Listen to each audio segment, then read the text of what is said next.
It's your boy Chris. It's your boy Chris. It's another amazing episode of Financipation. This channel is all about making money. It's all about saving money. It's all about building generational wealth. And it's all about financially emancipating yourself from generational poverty. On this channel, everybody, I try to give you a six-figure MBA level worth of investing and financial knowledge for free here on YouTube. And the things that people typically spend hundreds of thousands of dollars on learning in grad school, and I know because I have an MBA, I give it to you for free here on Financipation. So, in this particular live session, everybody, I want to talk about a slightly different concept than what I normally talk about. Full disclosure, this is a finance channel. I typically do not talk about dating, relationships, sex, any of that kind of stuff on my podcast because I typically focus on things like index funds, entrepreneurship, starting businesses, investing to the stock market, different things that are kind of going on globally in regards to, most importantly, how they affect your money, how they affect your 401ks, your brokerage accounts, and your retirement accounts.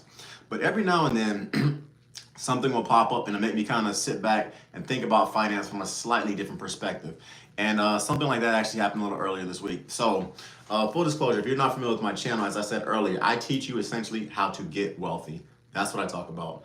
I think that financial literacy is unfortunately something that is not taught in our schools. And as a result of that, a lot of people, unfortunately, were never taught exactly, for lack of a better word, how to get rich, and most importantly, how to stay rich. And I want to change that with my channel. So that's what I do in Financipation. I essentially teach you how to build wealth, how to invest it, and how to keep that wealth so you can pass it on to your kids and your grandkids. One of the things that's interesting, though, is that typically I try to have an interview with the different finance content creators, different financial professionals, and or entrepreneurs. I would say probably like once every 2 months on my channel, just because I like interviewing people and talking to them. When I first started Financipation, one of the things that I noticed was, in general, I did not see a lot of people who look like me essentially talking about finance on YouTube. And most importantly, I did not see a lot of individuals who own their own businesses that are like, who own their own law practices, who own their own medical facilities, who own their own pharmaceutical laboratories being interviewed essentially on podcasts. So that's something I kind of go out of my way to do. And I had the pleasure of interviewing a young lady a couple weeks ago named Diamond Chanel. And her channel, check it out, Diamond Chanel, is a dope podcast, it's a dope topic. She talks about essentially building money. She talks about more or less ways how she retired herself from corporate America in her early 20s. And on top of that, she talked about essentially the amalgamation of how finance and who you date essentially are literally go hand in hand. And as a happily married man, I agree with that 1,000,000%. And what was interesting was that I posted a short from one of our podcasts in regards where I was talking about one of the differences that I noticed from a racial perspective about dark-skinned Indians, dark-skinned Latino, Afro-Caribbeans, dark-skinned Caribbean people, and obviously Black Africans, about when they come into America. One reason why I think those immigrant groups, as well as most immigrant groups, do so well when they get into America is because they get married and they stay married. Now, obviously, America has a very long history of all the racial inequities in this country, so I'm not really going to go into any of that in this particular podcast. But if you read a book or pick up a book, or rather you watch Roots and things like that, or you essentially just know your history, America does unfortunately has a dark past in regards to how they treated the Native Americans, how they treated Black Americans, how they treated Asian Americans, how they treated Hispanic Americans as well. But one thing that I find is interesting, though, about immigrants is that when they come to America, as I said earlier, they stay married and they get married and they stay married. Whereas a lot of Americans, and at the numbers is going right now, 61% of American marriages end in divorce. A lot of Americans just flat out are not doing that. And what I noticed is that with roughly 50 to 60% of marriages in America ending in divorce, it's scaring, quote unquote, a lot of people in my generation, the millennials and Gen Zers, from getting married. And to me, it has unfortunately pushed this gender war garbage that I see kind of going on social media. And by doing that, it's killing a lot of people's ability to build generational wealth. Also, everybody, if you like what I'm talking about, you like my content, please subscribe to the channel, Financipation. Additionally, on top of that, hit that super chat. By all means, it helps the family, my family, and definitely drop a couple dollars here or there. $5, $1, $10, $20, whatever you drop is definitely appreciated, okay? And my Cash App is $CHRISP485. So anyway, as I was talking with Diamond Chanel in regards to the importance of marriage, I literally posted a 60-second clip, and I was absolutely blown away by how many white people, by how many Black people, and by how many Hispanic people were basically telling me that marriage is outdated. You should never get married. Don't trust these hoes. Don't trust these dudes. All men are garbage. I was absolutely blown away about how many people had nothing but bad things to say about marriage and monogamy. And it really blew my mind because As a guy who was a single bachelor in multiple cities all across America, I got married at 35. So I definitely was a single dude and I dated. But I was kind of surprised about some of the stupid foolishness that I was literally seeing coming from these people. So I'll start first with the fellas, okay? So full disclosure, I was at a convention a couple months ago, right? And when I walked into this particular convention, I'm a mechanical engineer by trade. When I walked into this particular convention, people were standing up talking about who they were. They're talking about the businesses they own and stuff like that. And given the nature of the individuals that were there, let's just say a lot of the men that were there were extremely unhealthy and extremely out of shape, to the point where you could literally see like their stomachs bulging through their suits and stuff like that. So as I'm sitting down, kind of taking notes and reading the room and stuff like that, eventually the conversation to some extent comes to me. So as we start talking and everything, I just kind of start mentioning some of the things that I do in regards to my corporate career, something that I do in regards to being a mechanical engineer and things of that nature. And then eventually just different topics popped up. What I noticed that was interesting was that when all these other guys were talking, 90% of the men in that room, because actually happened to be a convention where there actually surprisingly were more women than there were men, considering it was in the STEM field, which is very rare. As these men were talking, all of them essentially were bragging about how much money they make, what kind of cars they drive, what kind of houses they live in, and stuff like that. And what was really interesting was as I was kind of sitting back and just kind of observing this, I was looking around and was noticing that none of the women in this particular room seemed very impressed, which was kind of a good thing because at the end of the day, I think that money, while it does serve a purpose, you should never leave with your wallet, quote unquote, to pull women. That's very stupid because as soon as the money's gone, she's gonna be gone. But what was interesting was as these guys were sitting here talking and stuff like that, I noticed none of them were getting any kind of, let's just say, traction to play from the women. So anyway, eventually it became my turn to talk about my business and the things that I do. So I just started noticing as I was talking, I got a very, very different reaction from the particular females that were in this room and from the guys as well. And what's interesting is that when given the nature of the room that I was in and what we were talking about, finance was one of those things that came up very quickly. And if you ever meet me in person, I do not talk about the amount of money that I make. I don't talk about the money me and my wife make. I don't talk about any of that kind of stuff. That's between me and my CPA.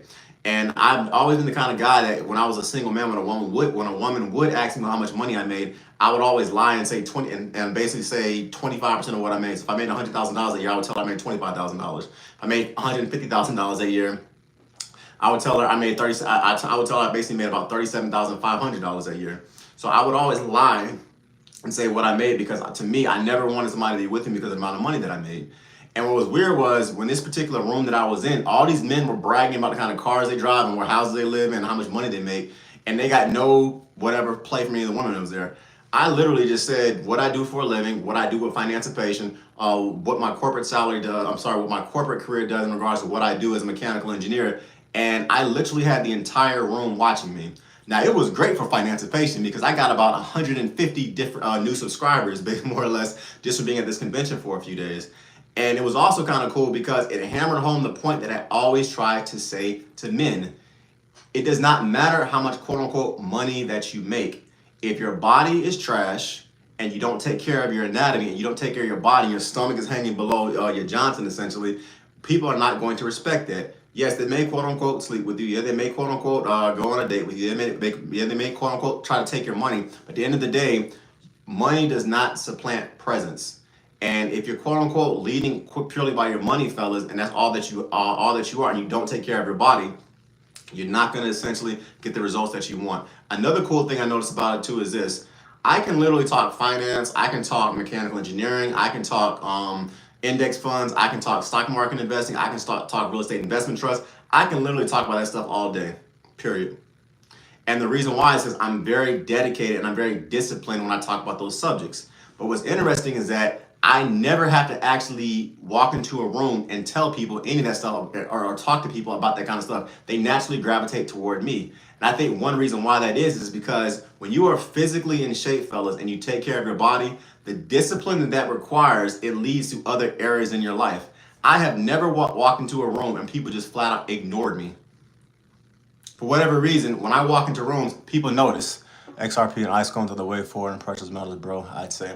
Got you. I would disagree completely with you, bro, about precious metals. The typical gold and precious metals only averages about 7%. The stock market index funds that I invest into have averaged about 10% over the last 50 years.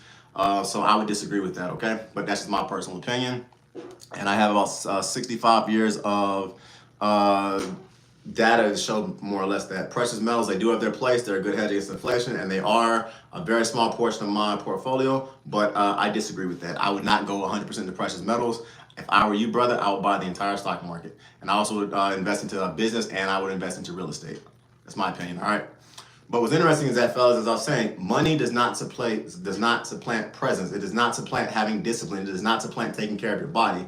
And I was talking to a guy the other day who went homeless, and he was telling me that when he went homeless, the thing that he realized was that he no longer had his cars, he no longer had the girls he was messing with, he no longer had the quote unquote trinkets that his career gave him because he got fired. And when he essentially lost everything and he was homeless and sleeping on the street, the one thing that he realized that he had was his body. So the guy basically figured out a way to have just enough money to basically go to the gym, and he worked out roughly 3 hours a day, 6 days a week, until he got back on his feet. And he started noticing as he lost the weight, everything else about himself improved: his confidence, his discipline, his work ethic, and it actually helped him as an entrepreneur. Now the guy's an entrepreneur making over $500,000 a year. He's a client that I work with, and it's interesting because that's another analogy that I say in regards to your money does not substitute for your presence, and your presence essentially starts with how you take care of yourself. Your body to my fellas is literally your resume, and as long as you take care of that, you're good to go. In regards to the sexual component that comes with it, at the end of the day, God put men on this planet to do three things: to protect, to provide, and to lead. If you're fat and you're out of shape, you can't do any of the three. So take care of your body. In regards to the other elements, which comes with the discipline that comes with the money, which comes with the discipline and everything, if you are disciplined and taking care of your body, it, as I said earlier, it bleeds over into your businesses that you start. It bleeds over into your investment strategy, and it bleeds over into who you are and how you present yourself. So as a result of that, like I said, when I walked into this convention, I didn't talk about money. I didn't talk about any of this stuff. I literally talked about my businesses, and I literally talked about my career when it came up, when that stuff came up. And I had the attention of everybody in the room. So to my fellas out there, if you really want to just break it down to how to get women, take care of your body, get educated, and maintain walkaway power. And I say take care. I started first with taking care of your body because if you're disciplined in that area, it helps you in your business, it helps you in your entrepreneurial ventures, and it helps you in your career. I have literally gotten promotions because I could flat out outwork the people that I work next to. Now that we got that out of the way, I want to circle back to how many people were essentially throwing me and Diamond shade when we were talking about the importance of marriage, dating monogamously, and relationships. Because as I stated earlier, I was literally shocked when I saw how many people were essentially hating on the idea of being monogamous and being in a committed relationship or being married. And it blew my mind because as a loud and proud American, I take a look at who's lived abroad and who's most likely end up working abroad very soon. I've always been amazed at how when immigrants come into America, they do so much better than most Americans that they meet when they get here. And 10 to 15 years later, the immigrants are essentially doing vastly better than the typical American. And this is not a black or a white thing either, by the way. When Nigerians, when Indians, when Russians, when people from Poland, when those immigrant communities move to America, they generally speaking do a lot better than most Americans. And I have the numbers to back this stuff up. So for instance, if you take a look at the divorce rates, as I said earlier, in America right now, the typical marriage, unfortunately, 60% of marriages in America right now end in divorce. So as a result of that, when you are a child who grows in a single parent home, statistically speaking, to the parents that are doing this, you're putting your kids into some extent to just about every statistical disadvantage. Yes, it is very possible to ascend to the highest heights, but at the end of the day, children that grow in two-parent homes are, statistically speaking, 4 times more likely to go from poverty into the middle class. And children that essentially come from a single parent home are 4 times more likely to go from the middle class into poverty. Now, this is not going to be a podcast where I'm going to be bashing single mothers because I don't do that on my channel. There's enough of that red pill kind of stuff out there. They can do all that they want. But at the end of the day, to the people to my listeners that are listening, marriage is truly the ultimate wealth cheat code. And when you put it in such simple terms, a lot of times people want to essentially hate on you and they want to crap on you. But as I said, I have statistics. So here's an example of what I mean.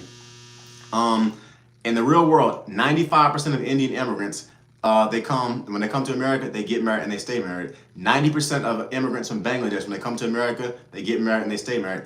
87% of immigrants from Pakistan, when they come to America, they get married, they stay married. 85% of Koreans, 84% of Chinese immigrants, 80% of Polish immigrants, 70% of Iranian immigrants, 73% of Brazilian immigrants, 72% of Venezuelan immigrants, 71% of Nigerian immigrants, 68% of Mexican immigrants, 62% of Haitians, and 51% of Cubans, and 55% of Jamaicans. When they come to America, they get married and they stay married.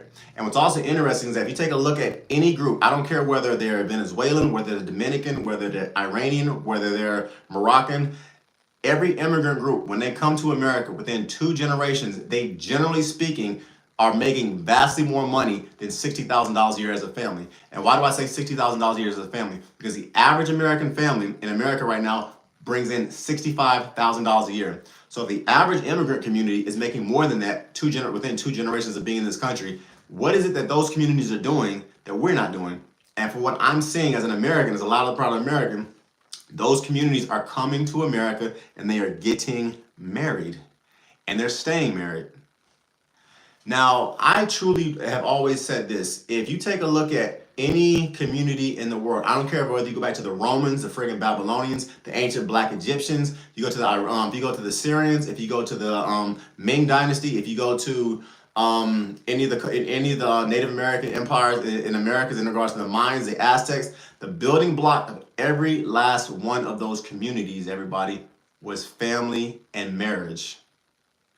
So if you have a community that's getting married and you have a community that's not getting married, the ones that are getting married are going to have more wealth. It's as simple as that, people. What's interesting though is that when I actually mentioned this in this podcast and me and Diamond were kind of talking about this, I literally was just getting hate and from a bunch of haters and everything like that. And what blew my mind was 90% of the men and women I was hating, I was just looking at them and I was asking a simple question: are you in a relationship? And every last one of them told me no. So I'm like, so let me get this straight. You're telling people to not be in a relationship, or you're telling people that all people are bad, all men are bad, you can't trust them, all men cheat, or all these women, they out here, they basically are HOEs and stuff like that. And none of y'all want to get married, but you're sitting here hating on those of us who have gotten married and who have the benefits of that come with that, whether it's a tax purposes, whether it's being in a committed monogamous relationship with a beautiful woman, or whether it's actually raising children in a household where they have their mommy and their daddy. They got 4 hands and they got 2 brains and 2 incomes helping them. The people that are single were quote unquote hating on what we were saying. And like I said, it makes literally no sense, because once again, I'm not talking, this is not from a political standpoint, it's not even from a religious standpoint. I'm just saying straight up, in what capacity does it make sense where one person is better than 2 people in anything? At the end of the day, if you got a mommy and a daddy in the household, if you got a 2-parent household and you have 2 brains that are thinking about how to create a taxable account, or 2 brains figuring out how to start a business, or 2 brains figuring out how to reading a balance sheet and figuring out which index they should invest into, and generally speaking, everybody, 4 hands are always better than just 2. So I was shocked and I was amazed at how many people, once again, were constantly trying to say, oh no, the marriage is outdated. And it gets back to my original point that I was saying. That is the reason why I say so many immigrant groups do so well in America. And I'm also going to keep it a buck on this one. As a loud and proud American, one reason why I truly do believe India, China, and yes, I'm going to say Nigeria as well, have a legit chance to pass America before the end of the 21st century is because in those countries, Nigeria, India, and China, they have the manpower, they have the families, and they also have the natural resources to potentially overtake America by 2099. And it could potentially be faster than that, considering what China's doing right now in regards to how they took 850 million people out of poverty in less than 10 years and took them into the middle class. And India took roughly 700 million people out from poverty into the middle class in less than 20 years. So those communities, those countries, they're getting married and they're pushing family. And once again, statistically, it goes back to what I was saying. Children that grow up in 2-parent households, they have a statistical advantage over children that do not. And yes, you can be a child from a single parent home. I'm not bashing my single mothers out here. But financially speaking, everybody, it's just simple and it's easier with 2. Another thing that was kind of interesting too when I was doing this podcast with Diamond was that, by the way, check out our channel, Diamond Chanel. It's a dope channel, as I said earlier. Another thing that was different too, that was pretty dope about it as well, is that as I was kind of sitting here and talking with her, and we were kind of going back and forth with this, another thing that popped up too was we were talking about the importance of education. So full disclosure, I am a mechanical engineer. I have an MBA. I guess I'm a somewhat educated gentleman. It is what it is, right? But one of the things too that I was noticing as well as I was talking was that immigrant communities that push family, a lot of them also push education. So what do I mean by that?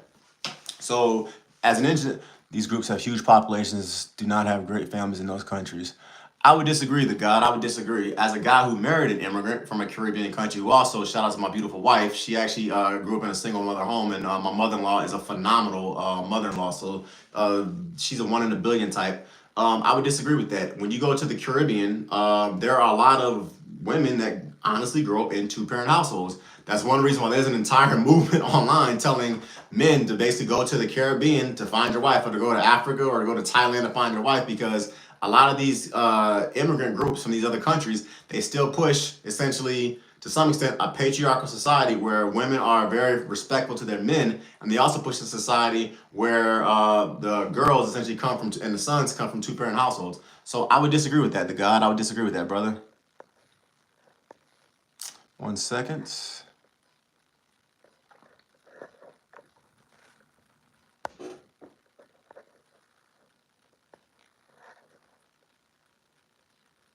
So yeah, I would disagree with that, brother. In general, I would say this. Depending on the communities, obviously there is. I don't want to talk in too broad of terms, but in general, there are a lot of things that I'm noticing that immigrant communities do that a lot of Americans we don't do. And this is from a guy, like I said, Miami has a lot of immigrant communities. I married a woman from the Caribbean. I spent a lot of my life in the Northeast, essentially growing up around Jamaicans, around Cubans, around Jamaicans, around Puerto Ricans, around Dominicans. And there's just certain things that those communities do, around Iranians, around people from the Middle East. There's certain things that those communities do that I wish we kind of, to some extent, did in America. And because this is a finance channel, a lot of things that they do, it strategically leads to building generational wealth. When I was getting my engineering degree, most of the people in my classes, it is what it is, they were Asian or they were Africans. Most of the Americans that I played ball with, that I hooped with, that I went out with on the weekends, stuff like that, they were studying things like psychology and communications. Now, I'm not going to poo-poo on psychology and communications, but I'll say it to you like this. Um, you make a lot more money getting a degree in science, technology, engineering, and math than you do in those particular liberal arts type majors. So immigrants kind of seem to understand that concept, as far as, okay, this is a community, I'm sorry, these are the majors that are paying the most, these are the majors that have the lowest unemployment. So that's why I want to that's the direction I want to try to push my kids into.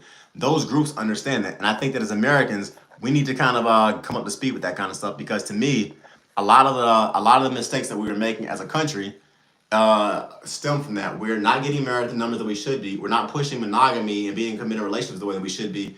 And I also keep it real with you. I don't think we're pushing the right majors. And this all kind of goes back to this being a finance channel, because at the end of the day, as a mechanical engineer, I could literally cuss my boss out and I would have multiple job offers before I left the door.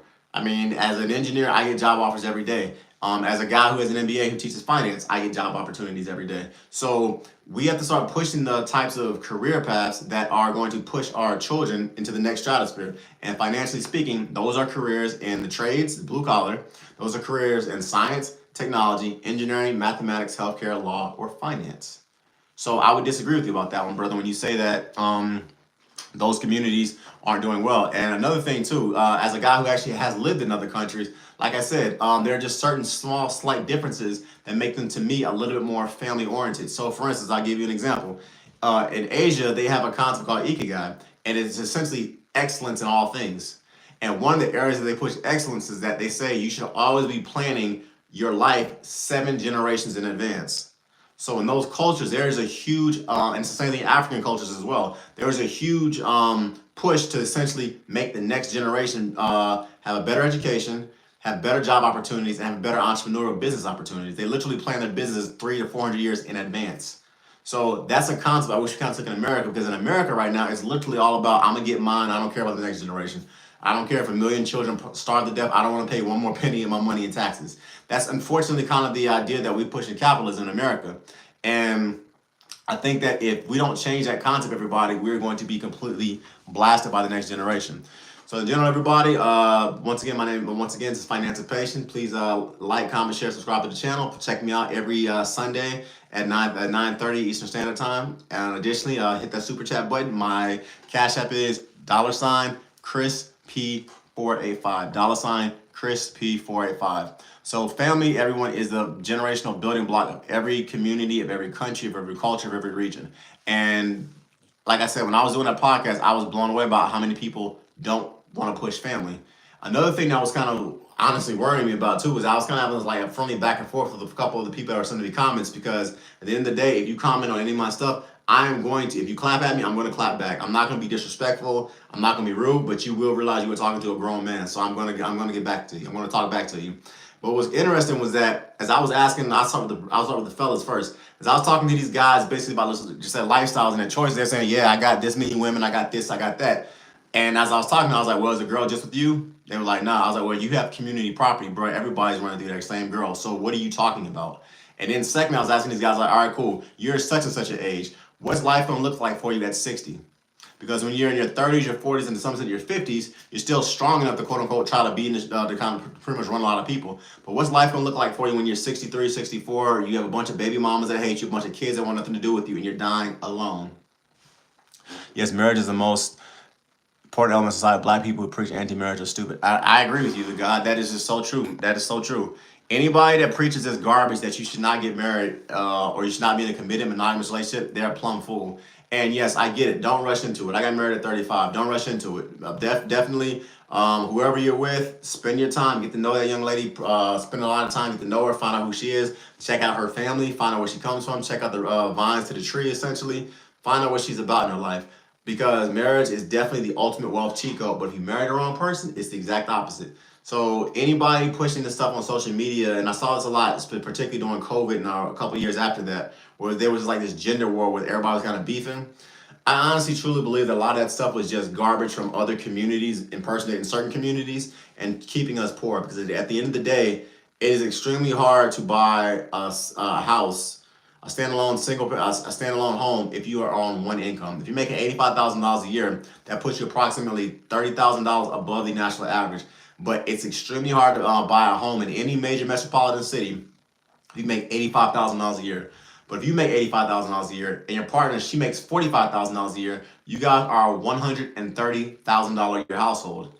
And at $130,000, you can save up for about 3 or 4 years and buy that single parent home. You can buy that property or that land out in the suburbs somewhere, and then essentially just let it sit until Bill Gates wants to buy it, put a data center on it. So it's a lot easier to build wealth when you have two people, but it keeps you poor if you want to keep yourself single.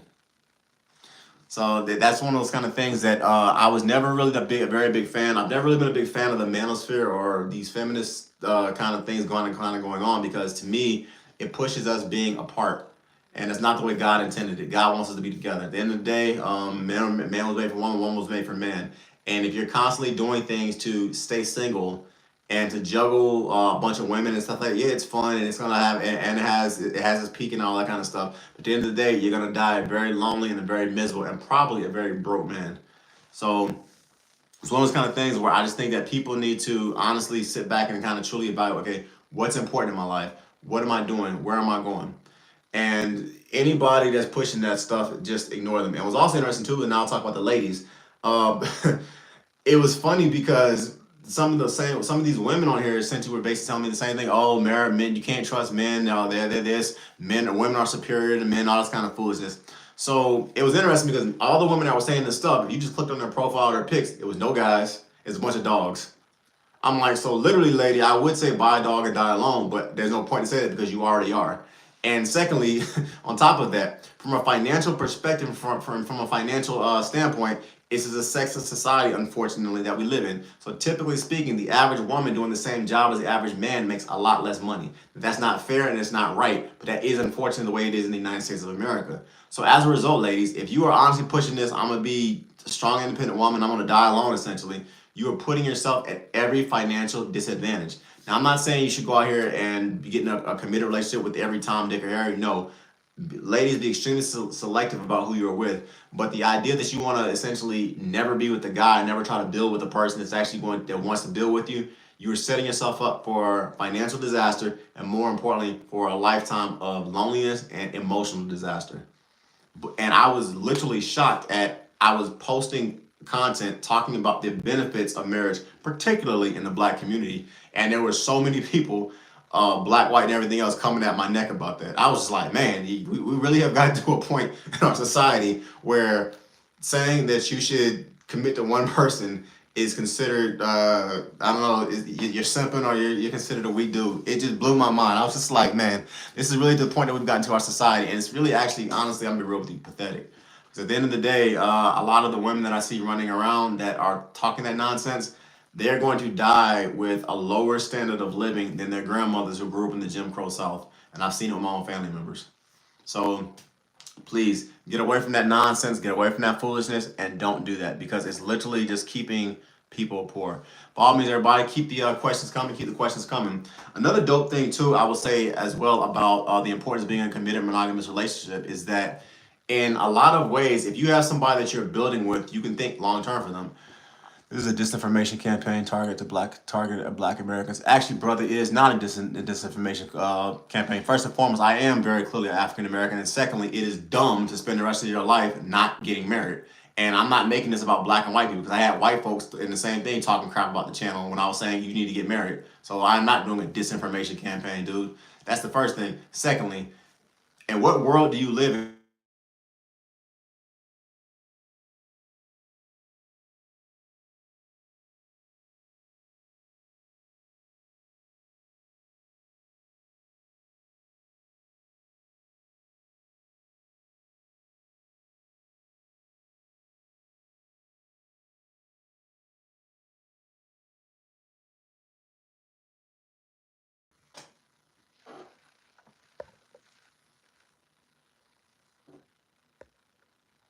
All right, I'm back.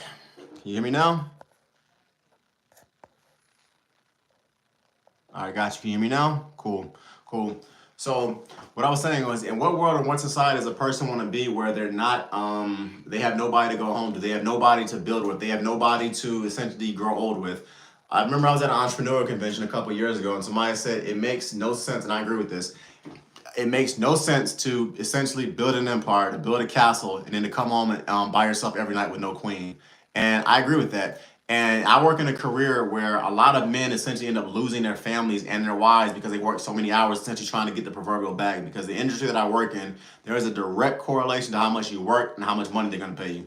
So as a result of that, a lot of guys unfortunately end up losing their families and their marriages and their wives and their kids because they're chasing the proverbial bag. And that's a horrible concept to do because you should never do that. You should always have that work-life balance and try to figure it out. And it's the same thing with all my entrepreneurs that are listening. But what's interesting is that in general, you can honestly have it all. And I truly believe that. A lot of times we push this concept that you can't have it all, that there's only a certain percentage you have to either have the family or the career, or you have to have the entrepreneur, or you have to be an entrepreneur and basically have a bunch of women and that's it. That's all that you pay for. That's how it's going to be. And I disagree with that.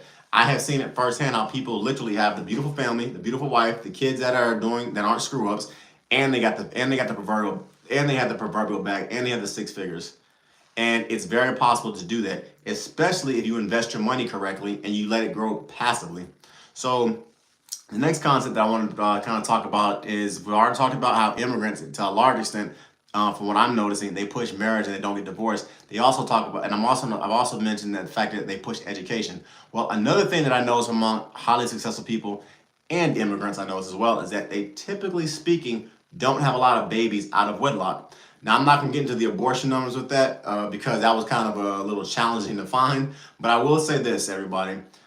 One of the biggest things that I hated the most about the gender war is that it pushed the concept that there was nothing wrong, essentially, with having children out of wedlock. Now, if things happen and stuff like that happens, okay, cool. It is what it is. But one of the things that I've noticed is that the poorest demographic in America, and once again, this is not a black or a white thing, because I see this in the trailer parks, I see this in the projects, I see this in the suburbs. The poorest demographic of people in America are single mothers. So one of the things that's interesting about immigrant communities that I noticed this, and this is once again a finance channel, is that they, typically speaking, you don't see a lot of them having children out of wedlock. Now, why is that important?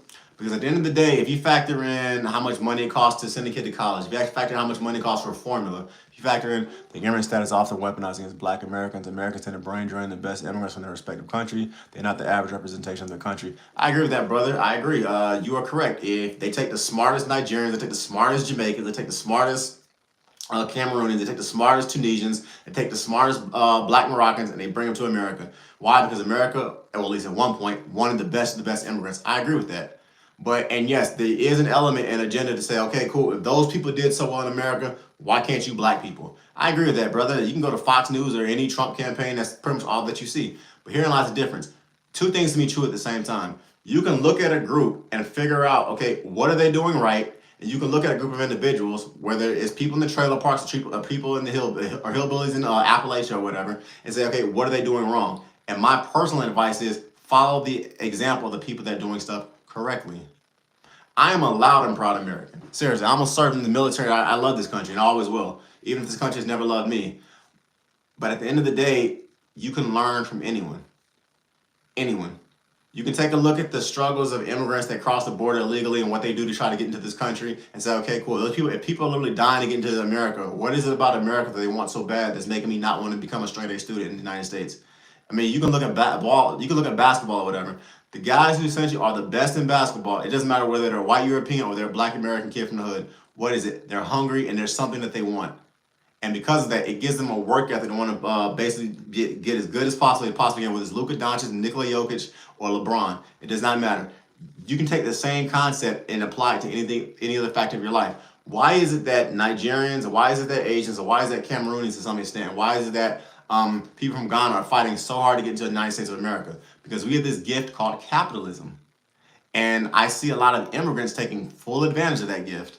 But unfortunately, we as Americans, a lot of us are not. Now, I'm not poo-pooing on Americans. Statistically speaking, Black American women are the fastest growing group of entrepreneurs and immigrants in America, which they don't talk about a lot on any cable news outlet channel for that matter. So Americans, we are starting businesses. But in America, we have this gift of capitalism. I think sometimes when you travel abroad or you kick away immigrants, and I married an immigrant once again, it kind of lets you realize why so many immigrants still think great things about America, despite all the issues that we're currently having, okay? So I'm not trying to make this immigrant versus Black American thing. What I do want you to do is this, though, and just like you kind of agree with me, I think, I want you to take a look at what these other groups are doing and say, what is it that they're doing that allows them to come to this country with 3 suitcases and $500 in their back pocket, and within 15 years, they have a better standard of living than people that have lived here for 5 generations, Black, white, and everything else. And that's what I'm talking about in this particular thing. They value education, they get married and they stay married, and they don't have a lot of baby mamas in their communities or a lot of baby daddies in their communities. That's not a Black thing, white thing or anything. That's a human thing. So make better decisions. That's what I'm saying. Another thing, too, that blew my mind, I want to go back to that convention that I was at as well. Another thing that blew my mind when I was there was not only were the people out of shape from a moral perspective, a lot of the things that they talked about doing were also kind of interesting. So one guy actually was his business, what he was proposing to do would get him in serious trouble 4 or 5 years down the line in regards to what he was advising people to do. And the thing that was sad about it was he didn't even realize that he was doing that. Until eventually me and some people pulled him aside and said, look, brother, what you're doing is going to possibly land you possibly in jail. And what was interesting was when I was talking to this guy, his name was Ryan, we were talking with this guy, and I started walking him through like what he was doing, how it was going to potentially negatively affect his bottom line and possibly land him in jail. He got extremely quiet. So not only were a lot of people at this particular convention out of shape from a moral perspective, the things that they were talking about doing simply would not make sense in the real world. And that is another element that I want to talk about. A lot of times we can do things to quickly get ahead. We can do things to quickly, I would say, get benefits that we should not get. At the end of the day, the IRS is slow, but they're not stupid. And the stuff that you're doing, eventually, it does catch up to you. You can find this in your personal life. You can find this in your dating life. You can find this in your financial life. So make good decisions, people. Simple as that. That's what I'm pushing. Another thing also I want to talk about as well in regards to why I think that in regards to the sex, family, finances, and sex, family, finances. Sex, family, finances, and financial wealth. In general, you have to find a person and a group of people that you can build with. And this is one of the reasons why I've always kind of pushed back a little bit when people essentially make it clear that they just want, from a guy's perspective, they just want to smash as much women as they can and basically just get around a lot. For one, there's a danger to it from catching an STD, but more importantly, there's only so far you're going to get in life if you never try to build with another human being. I can speak personally. Financipation would not exist if it were not for my wife. Simple as that. There are a lot of other business ventures I would have missed out on, a lot of other great life experiences I would have missed out on if it was not for my wife. And a lot of times people, they make the mistake of thinking that because they quote unquote make a lot of money that they're in a good place. But there's more to life than just money. And also on top of it, there's also more from a generational building perspective than simply having the proverbial bag. Because anyone can make money. How do you keep it? And additionally, because I constantly push generational wealth on my channel, it is very hard to have generational wealth if you got a bunch of kids from women that hate you. And it's also very hard to build generational wealth if you have no idea how to pass that wealth legally and from a tax efficient perspective to the next generation. And that is something else that I'm kind of seeing, unfortunately, among the people who, like I said, were hating on when I was talking about this dating thing in regards to this podcast that they're just getting doing. Because I was just like, you guys do realize that at some point you're going to get too old to be in the bars and the clubs. You're going to get too old to basically go on these guys trips. You're going to be too old essentially to trick. And at that point, who's going to be able to take care of you? At some point, the kids that you're producing are going to ask you, they're going to be old enough to start asking questions. Why were you never there for me? What was the issue? What happened? And if the only thing you can say was, well, I just didn't believe in being in marriage and I just didn't want to be around you, that's going to be a hole in that child's heart that's going to eventually potentially cause damage to society. And that's another issue that I'm kind of seeing a lot of times when unfortunately we get to delve into this whole manosphere feminism thing, because at the end of the day, you are creating chaos and broken communities when you operate that way. And to get back to what I was saying about the immigrant communities, yes, if you go to Thailand, you go to China, you go to certain parts of Africa or certain parts of India, and definitely certain parts of Europe, you're going to see the broken homes. You're going to see the baby mamas and the baby dad. That's human. It's not a black or white thing. That's a human thing. That's a we have red blood kind of thing. But what you're also going to see though is that the professionals over in those countries, just like the professionals here in America, they typically come from stable communities and stable homes. And that is something that we need to start pushing more in the United States, period. But the wealthiest black Americans in the U.S. are all still black American, but we need to study more like the Jews who captains of the industry. I agree with that. And that's why I always push push the statistic that the fastest growing group of entrepreneurs in America are not Jews, it's not white Americans, it's not Asians, it's not Hispanics, it's black women. The fastest growing group of entrepreneurs based off the last 3 years have been black American women. And if you think about it, it makes perfect sense, because if you're a black man in corporate America, you're dealing with racism. If you're a black female in corporate America, you're dealing with racism and sexism. So as a result of that, a lot of sisters that are extremely talented say, hey, bump this, I'm just gonna go out and start my own business. That's what they're doing. And yes, there is, I think, probably a 2 or 3 generation period it takes to become a titan in the industry. But yes, the more black businesses that we start, the better off it's going to be for our community. And I don't push the kind of channel where I like basically pairing us versus them. I don't do that in my channel.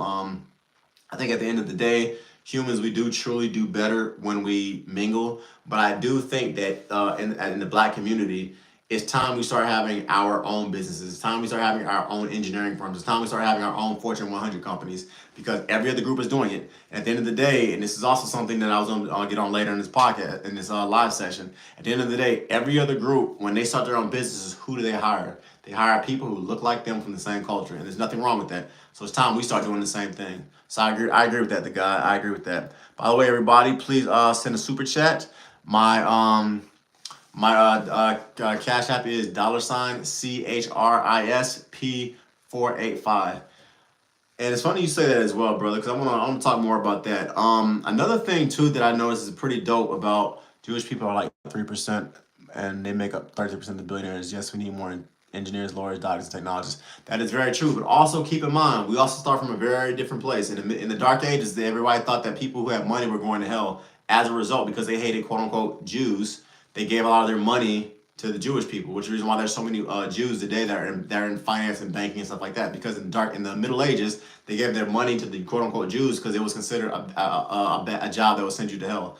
And the Jewish people were smart enough to basically invest their money and to capitalize on that. And as a result, now they make up a very large percentage of the billionaires. Secondly, after the Holocaust, which was actually an absolutely horrible stain in humanity and one of the worst things ever happened in human history, a lot of the world felt very sorry for the Jewish people. So they gave them land, they gave them billions of dollars of free money, and they essentially put them in what we call modern day Israel. And on top of that, every year America gives $3 billion, period, to the Israeli people, and that does not include the weapons that they give them. So as a result of that, if Black Americans got $3 billion, or Native Americans got $3 billion with the B dollars every year from the United States of America, and we got free weapons and stuff like that, I think we would probably be doing pretty well too. So it's not an apples to apples comparisons, but I do agree with you, fam. I do agree with you. In general, the Jewish community, they are in banking, they're in technology, they're in engineering, they're in the kind of types of fields that I talked about earlier in this podcast that are essentially make a lot of money. And that's something that I'm pushing for my sons. I'm completely, me and my wife talk about, I'm completely pushing them towards the STEM fields. Their father is a STEM major, their mother is a STEM major. So we're absolutely pushing them into those majors, into those types of fields: science, technology, engineering, math, healthcare, law, and finance. And there's a blueprint to it. The Jewish community does it, the Nigerian community does it, the Asian community does that. So there's a reason why they push their children into those fields, okay? And shout out to all my people who are working the trades, because that's also low key another area that I'm starting to see a lot of immigrants move into as well. Why? Because you have no student loan debt. It physically keeps you in shape. You can easily make well over six figures. And on top of that, it gives you a skill set, i.e., you learn a trade that makes you literally employable everywhere in the world. So that's another thing too. Entrepreneurship, it truly is king. It's something I want to touch briefly on as well, because that's something else that me and the Diamond Chanel channel talked about too.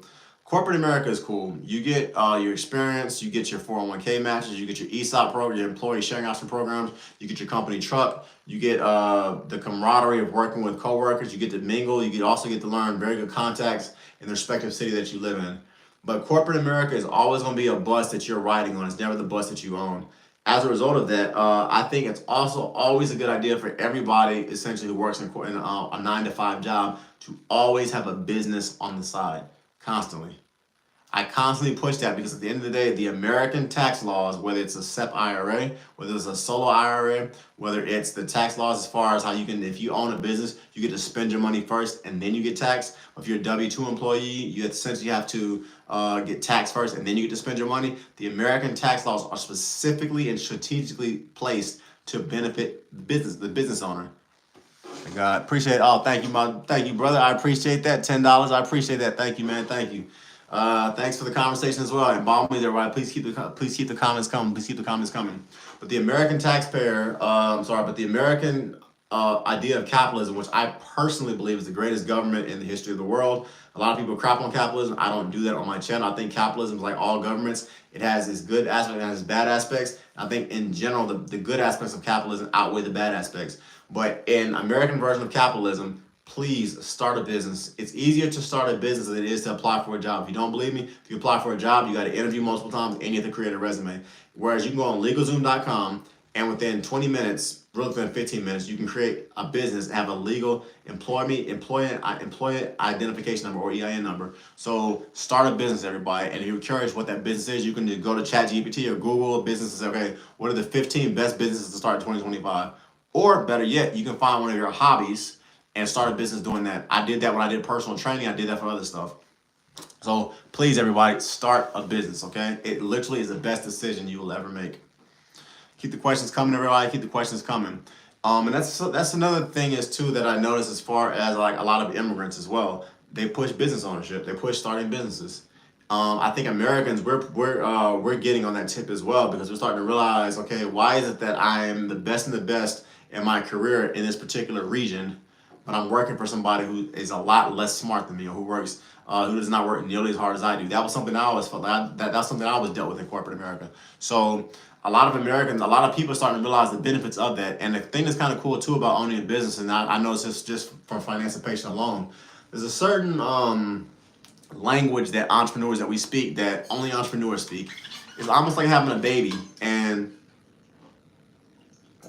with that baby, you want that thing to grow. You want that baby to grow. Your business is the same way. There's a certain level of freedom that you have as an entrepreneur. There's a certain level of pride that you take in your business. There's a certain level of that is mine that you have in your business that you don't have in corporate America. And like I said, I'm not one of these financial content creators that craps and poo-poos on corporate. I don't do that. To me, there are a lot of good things about corporate America, and with the way I teach you how to invest in regards to investing 20% of your income into good growth into good growth stock market, low cost index funds, anybody can be a millionaire. I can walk you through how to do it. Same thing with real estate investment trust. I can walk you through all that stuff. So corporate America has its place, but there's nothing quite like owning your own business. So please start that business, people. Start that business. And another thing too I love about being a business owner is that you can literally legally pass that business from yourself to your kids. And it's very easy to do that if you have spent your entire life teaching your kids essentially how to be dedicated and disciplined in that business.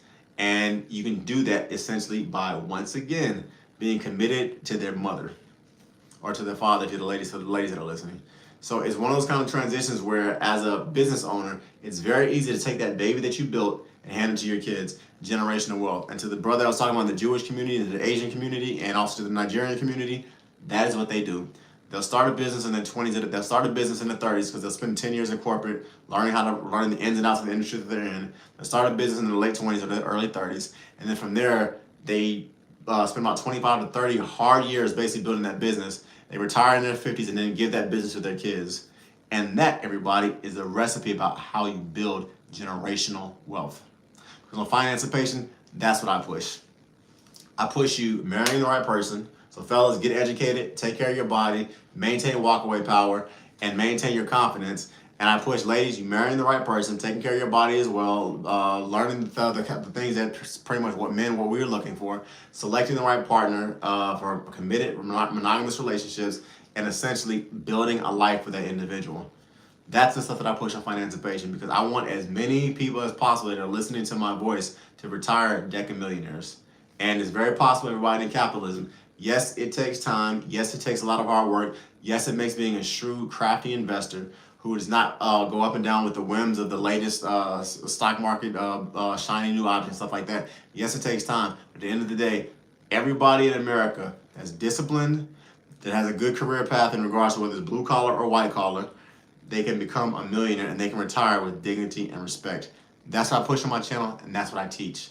And some of the things we've talked about tonight, that's literally a blueprint to do that. Marrying the right person, not having babies out of wedlock, starting a business and then getting a good education, whether it's blue collar or white collar. That's the recipe, everybody, to building generational wealth, okay? So with that, any other questions with anybody? Any other things you guys want to ask me, anything? This is a free wealth building financial session, so by all means, ask questions away, ask them away.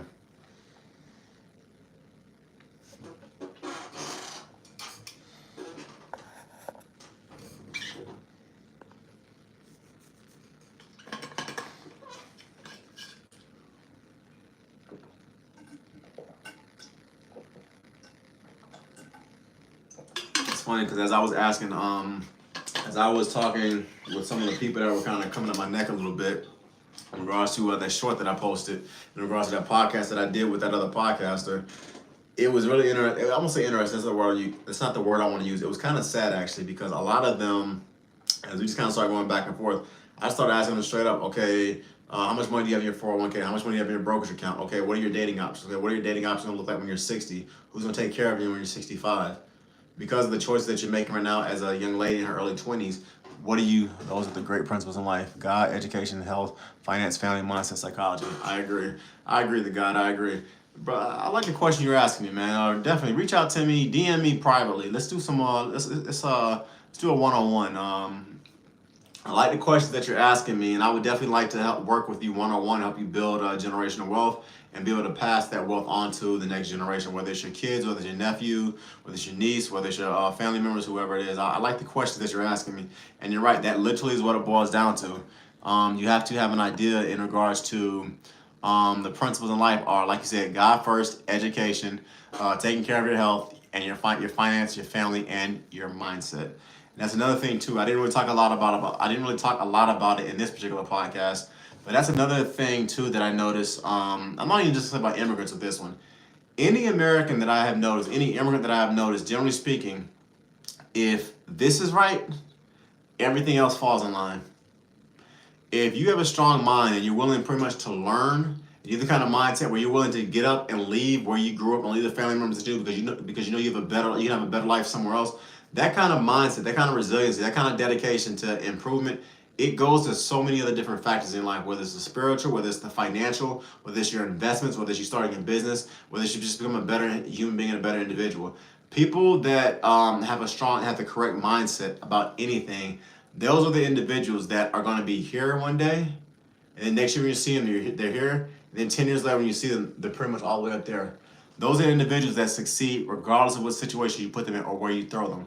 And I think that's been one of the things that has been very beneficial in my life is that I always kind of had a mindset, okay, I can do better and I'm too intelligent to be in a situation, or I'm too talented to be here. I'm always going to become better. That was something, that ascension was something I always kind of had in my life. And I see that with a lot of, as I said earlier, with my wife who's an immigrant, with a lot of my friends that are immigrants, and then with a lot of the C-suite status executives that I work with.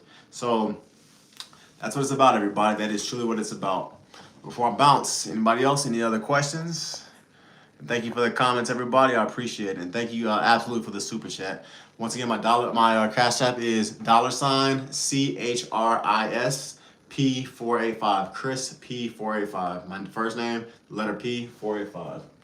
Additionally, to anybody that's listening, please go to Amazon.com. I have a scholarship book called Scholarships, The Golden Road to Free Money. And I went to undergrad for free, and I got a full ride to go to college, get my engineering degree. So to all my parents that are listening, or any kids that are listening right now thinking about going to college, if you want to know how to go to college for free, go to Amazon, check out my book, Scholarships, The Golden Road to Free Money. Written by me, you'll see it. And that book, I literally walk you through exactly how I went to college for free, okay? Wish I had a copy that was next to me. I would show it to you guys. All right. So with that, anybody else? Any other questions before I go? All right. Cool. Reply. So thank you for that one. Appreciate it. Appreciate the God. All right, I will see you guys next week. It's your boy Chris. I'm out. Please check out my content and Financipation. You can find me on Spotify. You can find me on TikTok. You can find me on Instagram, _Financipation. My Facebook tribe is called Financipation. Thank you. Have a great week. You as well. And also, please check out my e-products. Check out my scholarship book on Amazon. And everybody, like I said, this channel is all about making money. It's all about saving money. It's all about investing money. It's all about building generational wealth. And it's all about financially emancipating yourself from generational poverty. To my fellas that are listening, if you're interested, to my fellas that are listening, if you're struggling with women and you're struggling pretty much with their finances and you're struggling essentially with their self-confidence, I got a perfect recipe to fix that. Go to the gym and take care of your body. Build some muscles, do some push-ups, do some sit-ups, jump rope, lose the fat, lose the baby fat, lose the weight. Because when you get your body disciplined and toned and correct, you can walk into any room, you can walk in any setting, and people instantly take notice of you. I've seen it my entire life. Get educated, take care of your body, you'll never struggle with getting women. It's as simple as that. All right, everybody, it's your boy Chris. I'm out. Peace.